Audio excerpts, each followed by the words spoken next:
Hello दोस्तों, आप सभी का मेरे यूट्यूब चैनल आरएम एजुकेशन पर स्वागत है। जैसा कि हमने पिछले पार्ट 2 में एनसीईआरटी बायोलॉजी के पार्ट 2 में पार्ट 1 में अनुवांशिकी क्या है इसको कंप्लीट किया था, गुणसूत्र क्या है, जीन क्या है और उत्परिवर्तन क्या है, इसको हमने पार्ट 1 में कंप्लीट किया था।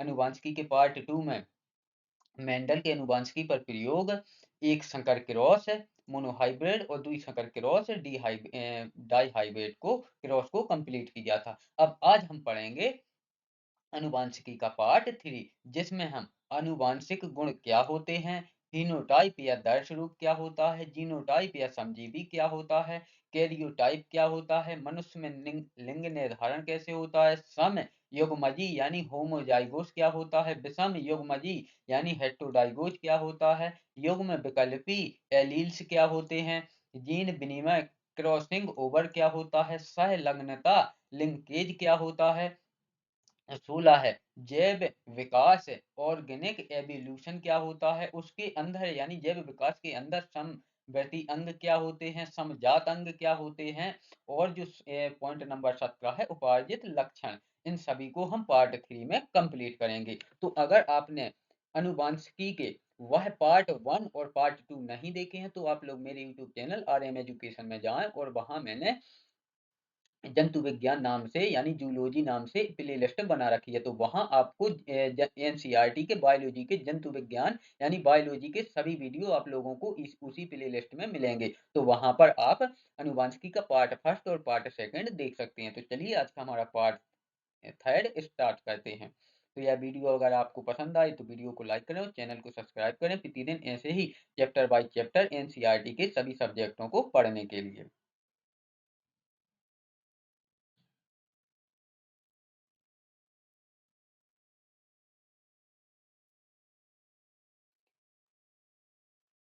चलिए तो आज हम अपना पार्ट 3 स्टार्ट करते हैं, अनुवांशिक गुण। यहाँ मैंने पूरा वीडियो एक साथ पूरे चैप्टर को इसलिए नहीं बनाया है क्योंकि वीडियो बहुत लंबी जाती है, तो आप लोग वीडियो तो पूरी देखते नहीं है। तो मैंने इसको 3 पार्ट में डिवाइड किया ताकि आप लोगों को पढ़ने में भी सहूलियत हो और आप लोगों को ऐसा ना लगे कि बहुत लंबी वीडियो हो तो माइंड पर बोझ पड़े। तो चलिए आज हम अपना पार्ट 3 स्टार्ट करते हैं। अनुवांशिक गुण। चार्ल्स रॉबर्ट डार्विन नामक प्रसिद्ध अंग्रेज वैज्ञानिक ने जैव विकास की व्याख्या अपनी पुस्तक द ऑरिजिन ऑफ स्पीसीज में व्यक्त की। जैव विकास का उनका सिद्धांत प्राकृतिक चुनाव द्वारा प्राणियों का विकास origin of species by natural selection या डार्विनवाद कहलाता है। अगला पॉइंट। उनका यह सिद्धांत उनके प्रसिद्ध समुद्री यात्रा के दौरान किए गए रोचक अवलोकनों पर आधारित है। उन्होंने यह समुद्री यात्रा 1831 ई से 1836 ई तक दक्षिण अमेरिका जाने वाले एक ब्रिटिश जहाज HMS बीगल से किया था। अगला पॉइंट है, डार्विन के अनुसार जीवों में प्रजनन के द्वारा से अधिक अधिक संतान उत्पन्न करने की क्षमता होती है। प्रत्येक जीवों में अत्यधिक प्रजनन दर की तुलना में इस पृथ्वी पर जीवों के लिए भोजन तथा आवास नियत है, अतः जीवों में अपने अस्तित्व को बचाने के लिए आपस में संघर्ष होने लगता है। अस्तित्व के लिए संघर्ष दूसरे प्रजातियों के साथ तथा प्रकृति या वातावरण के साथ भी होता रहता है। आपसी संघर्ष जो एक ही जाति के सदस्यों के बीच अथवा विभिन्न जातियों के सदस्यों के बीच भोजन स्थान एवं जोड़ी के लिए होता रहता है। इस संघर्ष से अनुपयुक्त व्यष्टियां विलोपित हो जाती हैं। दूसरे शब्दों में उपयुक्त जीवधारी ऐसी विविधता धारण करते हैं जिससे वे लाभप्रद विविधताओं को सतत बनाए रखने के लिए संततियां छोड़ जाते हैं। उन्होंने इसे प्राकृतिक चयन की संज्ञा दी है। अगला पॉइंट है, अनुवांशिकी प्रकृति के साथ साथ विविधताओं के स्रोतों की व्याख्या की गई एवं डार्विनवाद को रूपांतरित किया गया। आज विकास के सर्वाधिक मान्य सिद्धांत को विकास का संश्लेषणात्मक सिद्धांत सिद्धांत के नाम से जाना जाता है। इसमें जाति के अभ्युदय को आनुवंशिक विविधताओं की अन्योन्य क्रियाओं एवं प्राकृतिक चयन के आधार पर स्पष्ट किया गया था। अब देखते हैं फिनोटाइप या दर्शरूप क्या होता है। तो फिनोटाइप या दर्शरूप जीवधारी के जो लक्षण प्रत्यक्ष रूप से दिखाई पड़ते हैं या उसे दर्शरूप या फिनोटाइप कहते हैं। यानी कि जैसे मनुष्य है तो उसके जो जो ऊपर ही लक्षण दिखाई देते हैं साफ साफ, उन्हें फिनोटाइप कहते हैं। जीनोटाइप या समजीवी, तो जीनोटाइप किसे कहते हैं? जीनोटाइप किसी जीव के शरीर में उपस्थित सभी जीनों को बताता है, चाहे वे प्रभावी हो अथवा अप्रभावी हो, अर्थात जीवधारी के आनुवांशिक संगठन को उसका जीनोटाइप कहते हैं। यानी कि हम जैसे देख रहे हैं कि यह एक आदमी यानी मनुष्य खड़ा है, तो इन लक्षणों को हम जीनो फिनोटाइप कहेंगे। और जो इसके अंदर ये जैसे गुणसूत्र हैं, डीएनए है, जीन है, तो इनको हम जीनोटाइप कहते हैं। यानी कि जो ये मनुष्य हमें साफ साफ आंखों से दिखाई दे रहा है, इन लक्षणों को फिनोटाइप कहते हैं। और इसके अंदर जो गुणसूत्र डीएनए जीन होते हैं, उन्हें जीनोटाइप कहते हैं।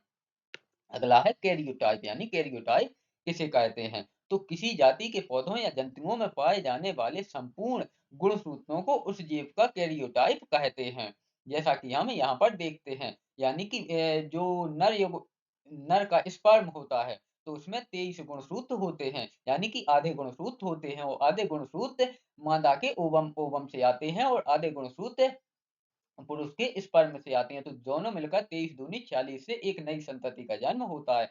तो इसे ही जो स्पर्म के 23 गुणसूत्र होते हैं, उन्हें कैरियोटाइप कहते हैं, जैसा कि हमने नीचे परिभाषा में देखा। अब देखते हैं मनुष्य में लिंग निर्धारण। तो मनुष्य में जो लिंग निर्धारण होता है वह पुरुष करता है, जैसा कि हम आगे डिटेल में पढ़ते हैं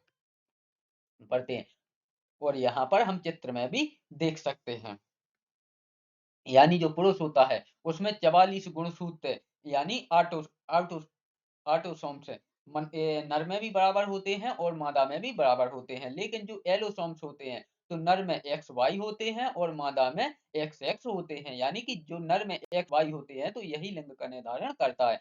बाकी जो मादा है यानी कि स्त्री है, तो वह लिंग का निर्धारण नहीं करती, क्योंकि उसमें एक्स एक्स समान गुणसूत्र होते हैं, जैसा कि हम नीचे यहाँ पर चित्र में देख सकते हैं। तो 22 ऑटोसोम्स और एक एलोसोम्स है, यानी कि अगर पुरुष का एक्स आता है तो उससे तो 22 यहाँ से नर के आएंगे और 22 यहाँ से मादा के आएंगे, जैसा कि हम यहाँ देख सकते हैं। और अगर पुरुष का एक्स गुणसूत्र आ गया और मादा में तो एक्स एक्स है ही, चाहे चाहे ए एक्स आ जाए चाहे ए एक्स आ जाए, उससे कोई दिक्कत नहीं। तो अगर पुरुष से एक्स आता है तो यहाँ पर जन्म होगा वह होगा लड़की का, यानी कि मादा का। और अगर अगर पुरुष का वाई गुणसूत्र आ गया, जैसा कि हम यहाँ पर देख सकते हैं 44 और एक्स वाई आ गया, तो यहाँ पर लड़के का जन्म होगा। यानी अगर हम साधारण भाषा में कहें तो जो जो मनुष्य में लिंग निर्धारण करता है वह पुरुष करता है, यानी कि नर करता है। चलिए अब आगे से हम डिटेल में पढ़ते हैं। मनुष्य में लिंग निर्धारण मनुष्य के गुणसूत्र करते हैं। मनुष्य में गुणसूत्रों की संख्या 46 होती है, जैसा कि अभी हमने ऊपर देखा। प्रत्येक प्रत्येक संतान को समजात गुणसूत्रों की प्रत्येक जोड़ी का एक गुणसूत्र अंडाणु के द्वारा द्वारा माता से तथा दूसरा शुक्राणु के द्वारा पिता से प्राप्त होता है। शुक्र जनन शुक्र जनन में अर्धसूत्री विभाजन द्वारा दो प्रकार के शुक्राणु बनते हैं। आधे जिनमें 23 जोड़ी का एक्स गुणसूत्र आता है, अर्थात 23 प्लस 22 प्लस एक्स 23। और आधे वे जिनमें 23वीं जोड़ी में वाई गुणसूत्र जाता है, यानी 22 प्लस वाई वाई। तो नारियों में एक समान प्रकार का, जैसा कि मैंने ऊपर समझाया, नारियों यानी कि जो मादा है उसमें एक समान गुणसूत्र होते हैं। गुणसूत्र यानी कि 22 प्लस एक्स 23 या 22 प्लस एक्स एक्स वाले अंडाणु पाए जाते हैं। निषेचन के समय यदि अंडाणु एक्स एक्स गुणसूत्र वाले शुक्राणु से मिलता है, तो युग्मनज जाइगोट में 23वीं जोड़ी एक्स एक्स होगी और इससे बनने वाली संतान लड़की होगी, जैसा कि मैंने आपको ऊपर समझाया। इसके विपरीत किसी अंडाणु अंडाणु से वाई गुणसूत्र वाला शुक्राणु निषेचित होगा, तो एक्स वाई गुणसूत्र वाला युग्मनज बनेगा तथा संतान लड़का होगा। अतः पुरुष का गुणसूत्र संतान में लिंग निर्धारण के लिए उत्तरदायी है, जैसा कि मैंने आपको ऊपर समझाया था। अब देखते हैं पॉइंट नंबर 11, समयुग्मजी यानी जाइगोस। होमोजाइगोस, जब किसी गुण के यलील समान हो तो उसे समयुग्मजी कहते हैं। यानी कि कैपिटल टी और कैपिटल टी यह एक समान यलील हैं, तो यह होगा समयुग्मजी। इसी प्रकार से जो बोना पौधा होगा तो उसकी स्मॉल टी यानी कि यह शुद्ध बोना होगा, तो यह भी समयुग्मजी होगा। विषम युग्मजी यानी कि हेट्रोजाइगोस, यदि समजातीय कारकों के जोड़ों में दोनों कारक एक दूसरे के विपर्यायी हों, अर्थात उनमें एक प्रभावी हो तथा दूसरा अप्रभावी हो, तो यह जोड़ा विषम युग्मजी कहलाता है। उदाहरण जैसे संकर लंबा लंबा पौधा, तो जो संकर लंबा पौधा होगा उसमें एक होगी कैपिटल टी और एक होगी स्मॉल टी। अगला पॉइंट देखते हैं 13वां, युग्म विकल्पी यानी कि यलील, एक ही गुण के विभिन्न विपर्याय रूपों को प्रकट करने वाले लक्षण कारकों को एक दूसरे का युग्म विकल्पी यानी कि यलील कहते हैं।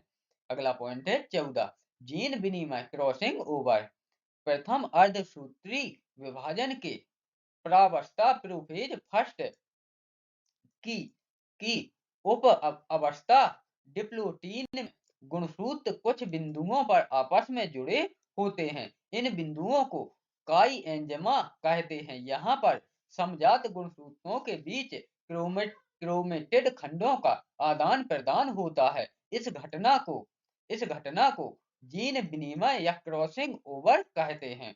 अगला पॉइंट है 15वां, सहलग्नता यानी कि लिंकेज, जब दो विभिन्न लक्षण एक ही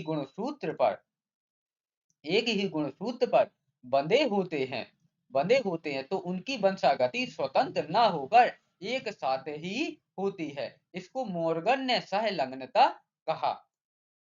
अगला पॉइंट है 16वां, जैव विकास ऑर्गेनिक एवोल्यूशन। एवोल्यूशन शब्द एक लैटिन शब्द एवोल्वर से बना है, जिसका अर्थ है खुल जाना या प्रकट हो जाना। हमारी पृथ्वी पर वर्तमान जटिल प्राणियों का विकास प्रारंभ में पाए जाने वाले सरल प्राणियों में परिस्थिति और वातावरण के अनुसार होने वाले परिवर्तनों के कारण हुआ है।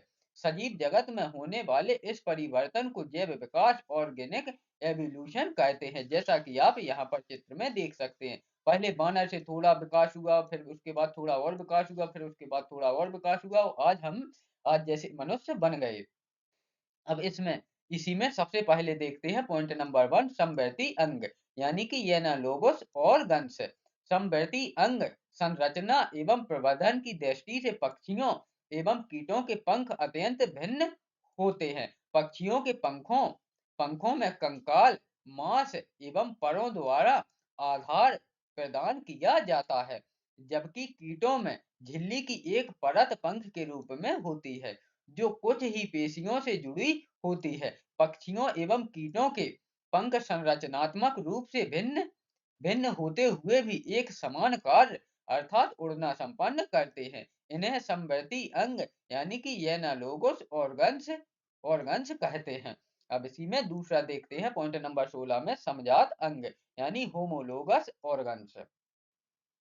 तो समजात अंग मेढक, पक्षी एवं मनुष्य के अग्रपाद संरचनात्मक समानता दर्शाते हैं। इन सभी अलग अलग प्राणियों के अग्रपाद समान रूप से विकसित होते हैं, इसलिए यह समजात अंग यानी होमोलोगस ऑर्गन्स कहलाते हैं। लेकिन इन सभी अग्रपादों के कार्य एक दूसरे से भिन्न होते हैं।